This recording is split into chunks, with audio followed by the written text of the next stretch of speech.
রোজকারের মতো সকালে উঠে মেয়ের জন্য হেলদি ব্রেকফাস্ট বানিয়ে নিলাম। আজকে শ্রাবণ মাসের দ্বিতীয় সোমবার করছি, মেয়ের সাথে তাই সকালে ব্রেকফাস্টটা স্কিপ করতে হয়েছে। ছোলা বাদাম দিয়ে বানানো হেলদি ব্রেকফাস্টের ভিডিওটা তোমাদের সাথে শেয়ার করব কালকে। মাকে নিয়ে একটু ডাক্তারের কাছে গেছিলাম পায়ের সমস্যার জন্য। মা আমার কাছেই আজকে আছেন। আজকে দ্বিতীয় সোমবারে দুজনে মিলে বাবা মহাদেবের মাথায় জল ঢাললাম। দুজনে স্নান সেরে নিয়ে ঠাকুর ঘরে চলে এলাম পুজো করতে। ওম নমঃ শিবায় নমঃ। বাবা মহাদেব সবার মঙ্গল করো। বাবা তুমি সকলকে ভালো রেখো, তুমিও ভালো থেকো, এই কামনা করি। এই রকম পুজোর দিনগুলোতে মাকে খুব মিস করতাম। আসলে আমরা দুজনে খুব ভালো বন্ধু ছিলাম, জানেন তো বন্ধুরা। দুজনে মিলে মন্দিরে জল ঢালতে যেতাম। বাবা তো একদম কাজের জন্য সময় দিতে পারতেন না, তাই আমার বিয়ের পর মা বড্ড একাকিত্ব বোধ করেন। এখন মাঝে মধ্যে সেজন্যে মাকে আমার কাছে নিয়ে চলে আসি।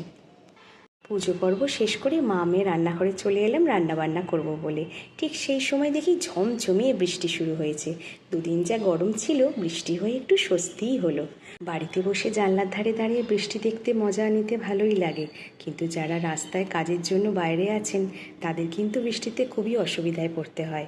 আজকে তো ভাত খেতে নেই, তাই একটু পরোটা আর নিরামিষ তড়কা বানিয়ে মা মেয়ে খেয়ে নিলাম। ভিডিওটি এখানেই শেষ করছি। কেমন লাগলো অবশ্যই জানাবেন। ভালোবাসা দিয়ে পাশে থাকার জন্য আপনাদের সকলকে জানাই অসংখ্য অসংখ্য ধন্যবাদ।